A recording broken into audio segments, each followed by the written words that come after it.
Halo semuanya, welcome to AOC Diffusion Minutes. And sekali lagi, this is the moment di mana kita tim Gembala bisa menyapa Anda semua. Anda yang family of AOC atau Anda bukan family of AOC sekalipun, we love to say hi to you. Dan hari ini saya ingin ngajak kita melihat tentang ini. Salah kaprah dengan Tuhan atau Alkitab. Salah kaprah dengan Tuhan atau Alkitab. Nah seringkali kita berkata gini, Alkitab kok ngajarin kekerasan sih gitu. Alkitab kok ngajarin tentang poligami sih gitu. Alkitab kok ngajarin tentang vulgar seks dan lain sebagainya. Nah hari ini saya kepingin ngajak kita melihat 3 cara pandang supaya tidak salah paham dengan Alkitab ataupun dengan Tuhan. Ya, ada 3 cara pandang kita atau cara kita membaca Alkitab supaya kita tidak salah paham dengan Tuhan atau juga dengan Alkitab. Yang pertama adalah gini, pikirkan bahwa Alkitab tidak mengajarkan yang seringkali kita pikir sedang ajarkan. Saya ulangi sekali lagi ya, pikirkan bahwa Alkitab tidak mengajarkan apa yang seringkali kita pikir Alkitab sedang ajarkan. Nih contoh nih dari Abraham, Ishak dan Yakub. Kalau kita baca Kejadian, kalau kita lihat kehidupan mereka semua rata-rata poligami, benar kan? Nah Anda baca dan Anda pikir gini, Alkitab kok ngajarin poligami gitu sih. Karena kita lihat dari kacamata budaya sekarang. Sehingga Anda nggak harus jadi Kristen dan Anda bisa merasa aneh dengan ini. Tapi coba kita lihat dari sisi lain bahwa gini, poligami dan ini primogenitor atau alias gini, anak sulung yang selalu diutamakan. Anda tahu ya budaya itu ya, kalau anak sulung dapat warisan paling gede, apalagi kalau cowok ya, anak pertama mungkin dapat jatah atau dapat hak lebih istimewa dibanding yang lain. Nah kalau kita lihat di Alkitab ternyata bahwa gini, poligami dan primogenitur dari abad ke abad Alkitab coba menyampaikan bahwa itu merusak dan itu tidak sehat. Kalau kita lihat dari kacamata ini membuat kita sadar bahwa gini, ternyata Alkitab itu tidak mengajarkan apa yang seringkali kita pikir sedang ajarkan. Nah justru dari Alkitab itu mengajak kita menyadari gini bahwa ternyata poligami itu gak sehat loh, itu merusak. Contohnya ya Abraham, Ishak dan Yakub. Ternyata primogenitur mengistimewakan anak sulung itu juga gak selalu sehat. Dan contohnya udah ada di dalam Alkitab. Nah cara pandang ini yang membuat kita akhirnya apa? Nggak gampang salah paham dengan Alkitab kita.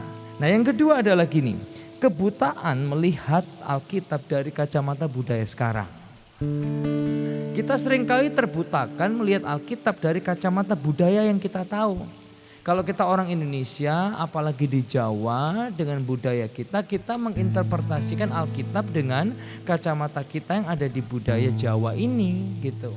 Nah sedangkan kalau kita ada di benua yang lain, kalau Anda ada di Afrika, Anda ada di sebuah suku terpencil, Anda akan menginterpretasikan Alkitab dari kacamata seperti itu juga. Suku Anda dan budaya Anda. Nah sebagai orang tanya gini, Alkitab kok ngajarin perbudakan sih gitu. Nah kalau kita lihat perbudakan dari kacamata abad 17 dan 19 kita salah. Karena perbudakan di zaman Alkitab dan di zaman abad yang ke-17 dan abad yang ke-19 itu sangat jauh berbeda. Nih saya kasih contoh ya. Di zaman Alkitab, di zaman Greco-Romans, budak itu tidak dibedakan dengan kulit. Tidak dibedakan dengan pakaian di zaman Greco-Romans. Anda bisa lihat ini. Nah mereka adalah seperti orang biasa. Iya benar. Misalnya gini, ada istilahnya gini, ada slave di zaman itu ya. Perhatikan slave-nya bisa lebih pintar daripada ownernya seringkali gitu. Dalam keuangan, sama keuangan slave di zaman itu Greco-Romans itu bisa sama dengan free labor yang lainnya. Dan biasanya budak di zaman itu di Greco-Roman di zaman awal dia nggak miskin. Nah bahkan gini, setelah 10 tahun atau setelah 30 tahun mereka bisa melepaskan diri dan bukan lagi budak. Sehingga cara pandang kita melihat Alkitab itu jangan dikotakkan dengan budaya yang kita tahu. Sehingga itu bisa menimbulkan salah paham dengan Alkitab dan dengan Tuhan. Kok Alkitab ngajarin perbudakan? Paham ya Bapak Ibu saudara sekalian ya? Sehingga yang kedua adalah sekali lagi, kebutaan melihat Alkitab dari kacamata budaya yang sekarang ini perlu kita rubah. Dan yang terakhir adalah gini, singkirkan asumsi yang salah. Nih contoh maksudnya gimana sih Elia maksudnya adalah gini. Di budaya Asia kalau kita bahas pengampunan, indah banget. Forgiveness, forgiving ya, apalagi di Asia Timur seperti Indonesia, Malaysia, kalau di Amerika, wow that's so amazing gitu kan. Ayah-ayah yang otoriter, saling mengampuni anaknya dan lain sebagainya. Bicara pembapaan karena kita brought up dari kacamata Asia yang otoriter gitu.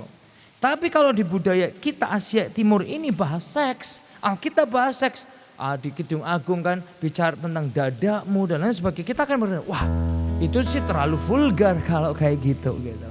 Nah tapi kalau kita lihat di Timur Tengah sana di budaya yang lain yang sering perang, yang sering ditekan, yang sering disiksa. Bahas pengampunan gini, that's irrelevant.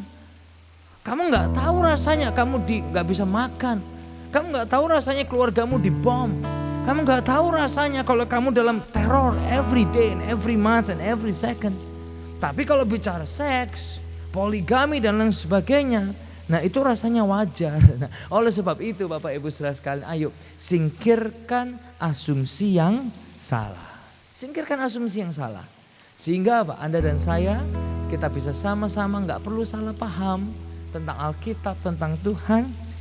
Dia dapat dipertanggungjawabkan baik secara sejarah maupun secara budaya. Dan melalui pembahasan ini kita semua bisa diyakinkan Dia Tuhan yang baik, Dia Bapa yang baik. He knows no sin, Dia tidak tahu dosa, tapi Dia dibuat berdosa untuk Anda dan saya. Come on, Dia Tuhan yang suci, Dia Tuhan yang kudus. Dia merencanakan rencana yang baik, hanya ada kebaikan di dalam Dia. Dan Dia mau jadi Tuhan Juru Selamat yang mati buat Anda dan saya. So 3 cara melihat Alkitab supaya kita tidak salah paham. Dan kita bisa berkata hari ini, Christ, you are enough for me. Let's sing this song. Christ is enough for me. Christ is enough for me.